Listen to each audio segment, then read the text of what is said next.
Perkenalkan, nama saya Tonda Arinita Moes bersama kedua teman saya bernama Oriance Laihman dan Yasinta Taopan. Di sini kami akan membahas tentang teori kepribadian dari Henry Murray. Henry Alexander Murray adalah seorang psikolog berkebangsaan Amerika Serikat. Ia dianggap sebagai pendiri psikologi kepribadian. Murray berperan penting dalam bidang psikologi, khususnya di bidang teori kepribadian dan diagnosa kepribadian. Pemikiran Murray utamanya sejalan dengan pandangan psikoanalisis, khususnya mengenai pemahaman atas kepribadian yang dicapai melalui informasi tentang ketidaksadaran individu. Seperti yang dikemukakan oleh Murray bahwa tanpa otak tidak ada kepribadian atau no brain, no personality. Peran otak ini sebagai pusat dari aspek kepribadian seperti perasaan, kesadaran, ingatan, keyakinan, sikap, ketakutan, nilai-nilai, dan aspek-aspek lainnya. Henry Alexander Murray telah membaca latar belakang yang kompleks untuk mempelajari kepribadian manusia. Mantan ahli beda dan penelitian biokimia ini adalah psikoanalisis yang berpengalaman dan seorang psikolog akademik, dan ia dinyatakan sebagai ahli dalam hidup dan pekerjaan seorang penulis Herman Melville. Jauh semenjak William James berada di sana, seorang psikolog Amerika sangat serbaguna atau seseorang yang telah menuliskan semangat dan keberanian. Menurut Murray, kepribadian adalah abstraksi yang dirumuskan oleh teori dan tidak mudah untuk mendeskripsikan tingkah laku manusia.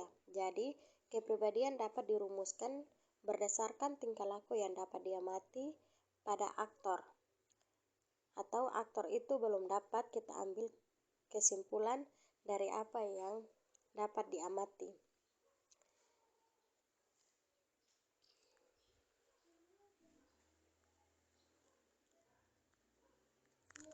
Personologi. Teori kepribadian Murray disebut juga personologi.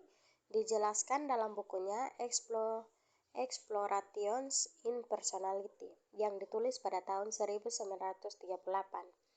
Sistem kebutuhan Murray merupakan bagian penting dari sistem personologis dan berkembang ketika teori kepribadian dalam psikologi didominasi oleh teori statistik sifat.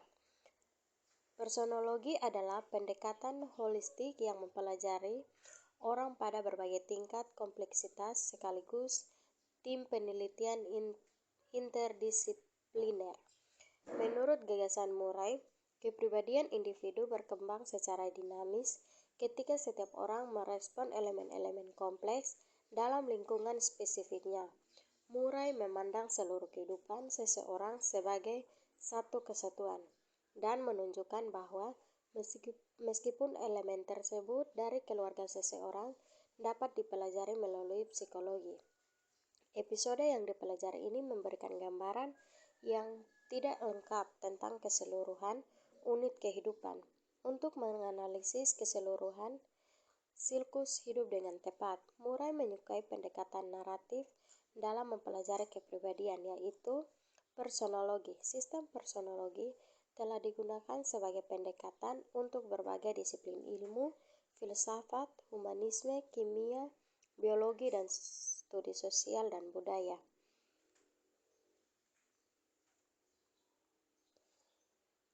Struktur kepribadian. Murray membagi kepribadian menjadi 3 bagian, yaitu id, superego, dan ego. Pembagian kepribadian ini sedikit berbeda dengan kepribadian yang ditemukan oleh Sigmund Freud. Ide dalam pembagian kepribadian menurut Murray bukan hanya mengandung perilaku yang tidak dapat diterima, yaitu primitif, amoral, dan bernafsu, tetapi juga mengandung impuls yang dapat diterima dan disukai seperti empati, imitasi, dan identifikasi. Menurut Murray, beragam emosi dan dorongan alami yang dapat diterima pada tahap ini, demikian eksistensi si anak. Yang kedua, superego. Superego terbentuk dari norma-norma yang dapat diterima oleh keluarga, masyarakat, atau agama. Superego terbentuk karena pengaruh orang tua, figur-figur yang berkuasa, budaya, dan norma. Berbeda dengan Freud, Murray percaya bahwa superego berkembang seiring berjalannya waktu.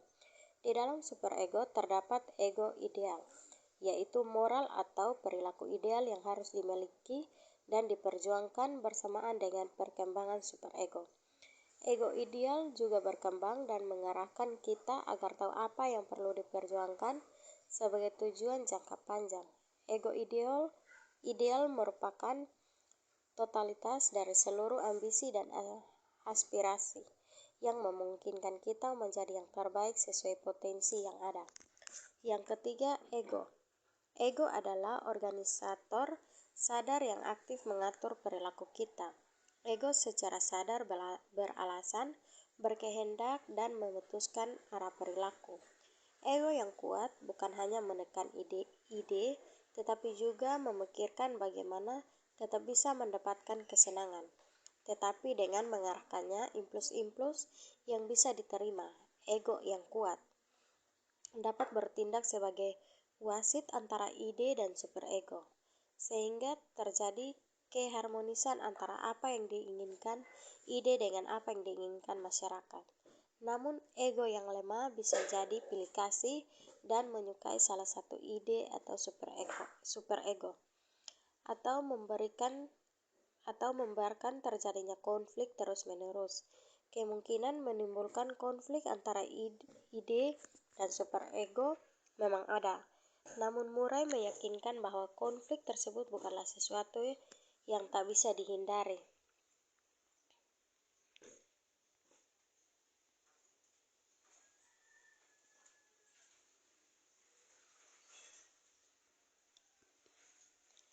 Pendidikan Murray yang pertama, Murray mulai bersekolah di Groton School.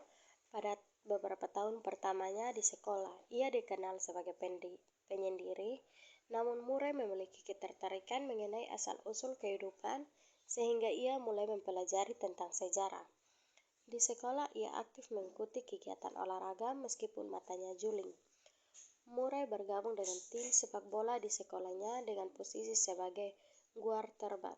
Ia juga pernah memenangkan kejuaraan tinju kelas bulu. Yang kedua, Universitas Harvard. Murray menjadi mahasiswa di Universitas Harvard pada tahun 1911. Murray tidak memiliki prestasi secara akademis. Selama berkuliah di Universitas Harvard, nilainya selalu berada di rata-rata, namun memiliki prestasi sebagai atlet. Selama berkuliah di Universitas Harvard, Murray bergabung dengan tim dayung universitas. Murray menyelesaikan kuliah dan memperoleh gelar sarjana di Universitas Harvard pada tahun 1915 dalam bidang sejarah. Yang ketiga, Universitas Columbia. Setelah lulus dari Universitas Harvard, Murray melanjutkan pendidikan di Kolese Dokter dan Ahli Beda, Universitas Columbia pada tahun 1919. Ia menjadi lulusan pertama di kelasnya. Ia memperoleh gelar doktor medis dengan nilai tertinggi pada tahun tersebut. Pada tahun yang sama, Murray juga memperoleh gelar lain dari Universitas Columbia, yaitu Master of Arts. Gelar ini diperolehnya di bidang biologi. Yang keempat, Universitas Cambridge. Setelah menamatkan pendidikan di Universitas Columbia, Murray kemudian mengikuti kegiatan pelatihan di Rumah Sakit Presbyterian New York.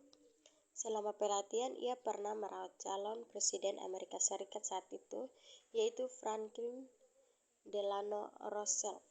Sambil menjalani pelatihan, ia juga mengikuti penelitian di Institut Penelitian Medis Rockefeller dan Universitas Cambridge. Pada tahun 1927, ia memperoleh gelar doktor dari Universitas Cambridge. Unit-unit tingkah laku. Yang pertama, proceeding, interaksi yang waktunya terbatas antara individu dengan orang lain atau individu dengan objek. Yang kedua, serial, rangkaian proceeding menjadi unit tingkah laku. Yang ketiga, ordinasi, proses mental tinggi yang dipakai seseorang untuk memilih rencana aksi untuk mencapai tujuan yang diinginkan dan menempatkan pilihan rencana itu ke dalam operasi. Yang keempat, abilitasi, bagian kepribadian yang penting seperti keterampilan mekanik, leadership, prestasi, intelektual, dan tingkah laku seksual.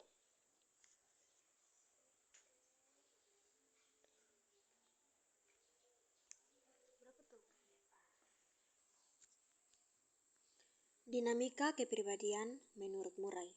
Yang pertama, tension reduction. Menurut Murray, orang yang memiliki keinginan adalah orang yang dalam tegangan dan yang bisa meredakan tegangan tersebut adalah rasa puas. Yang kedua, needs. Konstruk mengenai kekuatan di bagian otak yang mengorganisasi berbagai proses seperti persepsi, berpikir, dan membuat untuk mengubah kondisi yang ada dan tidak memuaskan. Yang ketiga, tekanan, bentuk penentu tingkah laku yang berasal dari lingkungan.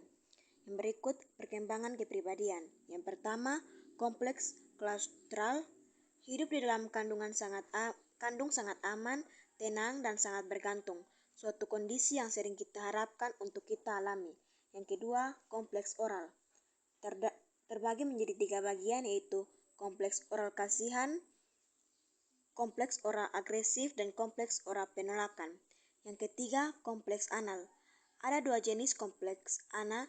Yang pertama, kompleks anal ditolak, dan yang kedua, kompleks anal retensi. Yang keempat, kompleks uretal. Ambisi berlebihan, kerusakan self, ngompol, dan sangat mencintai diri sendiri. Yang kelima, kompleks kastrari. Adanya fantasi penis akan dipotong, ketakutan kontraksi ini berkembang, dan menstruasi di usia anak-anak yang dibarengi dengan hukuman dari orang tua. Spiritualitas teosentrik. Murray merupakan salah satu tokoh pemikir yang mengemukakan tentang spiritualitas dengan kecenderungan teosentrisme. Spiritualitas dianggapnya sebagai salah satu makna yang paling mendalam bagi agama. Murray meyakini bahwa spiritualitas bagi agama merupakan suatu inspirasi yang menjadi kualitas bagi afiliasi agama. Inspirasi ini memiliki makna dan tujuan yang sifatnya dihormati dan dikagumi oleh afiliasi agama. Murray juga meyakini bahwa rasa penghormatan dan kekaguman terhadap spiritualitas sebagai suatu inspirasi juga dimiliki oleh mereka yang tidak mempercayai keberadaan Tuhan. Dalam konsep ini, ia meyakini bahwa spiritualitas selalu selaras dengan alam dalam pengungkapan mengenai sesuatu yang sifatnya terbatas. Henry Murray bersama Christiana Morgan mengembangkan tes apresiasi tematik sebagai alat untuk menilai kepribadian. Tes apresiasi tematik didasarkan pada asumsi bahwa kebutuhan bawah sadar manusia diarahkan pada stimulus eksternal. Murray dan Morgan menciptakan tes apresiasi tematik untuk mengevaluasi tekanan dan kebutuhan. Yang ditekankan Murray dalam teorinya tentang tes apresiasi tematik dikelola oleh seorang penilai yang memiliki sebagian kartu, umumnya mengenai tema tertentu, atau kartu yang menurut mereka paling sesuai dengan subjeknya. Dari 32 kartu yang tersedia, Murray merekomendasikan memilih 20 setiap kartu yang menampilkan berbagai adegan ambigu yang berhubungan dengan situasi antar pribadi. Peserta tes diminta untuk memberikan penjelasan rinci tentang apa yang dilihatnya. Misalnya, penjelasan dapat mencakup narasi tentang apa yang sedang terjadi dan apa yang mungkin terjadi, serta apa yang dirasakan atau dipikirkan oleh karakter dalam agenda tersebut. Dari narasi tersebut, penilaian menggunakan tema teorisis Murray untuk menyimpulkan karakteristik kepribadian. Yang berikut, teori kebutuhan manusia. Pada tahun 1938, Murray menetapkan daftar kebutuhan manusia yang tidak termaksud sebagai kebutuhan biologis, melainkan kebutuhan psikogenik. Murray membagi kebutuhan manusia ini menjadi dua jenis, yaitu kebutuhan pendekatan, merupakan kebutuhan manusia yang membuat manusia mendekat suatu objek, sedangkan kebutuhan pemisahan merupakan kebutuhan yang membuat manusia memisahkan diri dari suatu objek. Di dalam teori personologi yang dikemukakan oleh Murray, terdapat 20 jenis kebutuhan manusia. Ke-20 jenis kebutuhan ini ditetapkan sebagai kebutuhan yang memunculkan tindakan atau perilaku dari manusia.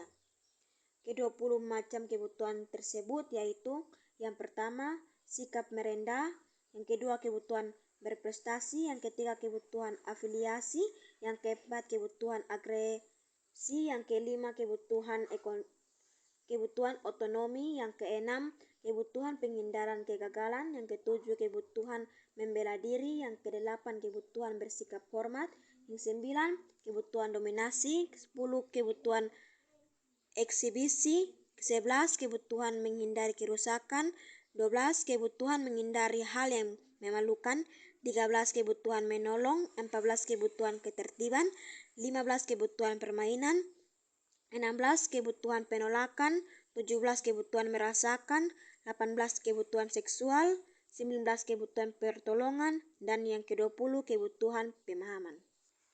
Sekian dari pembahasan kami, terima kasih, Shalom.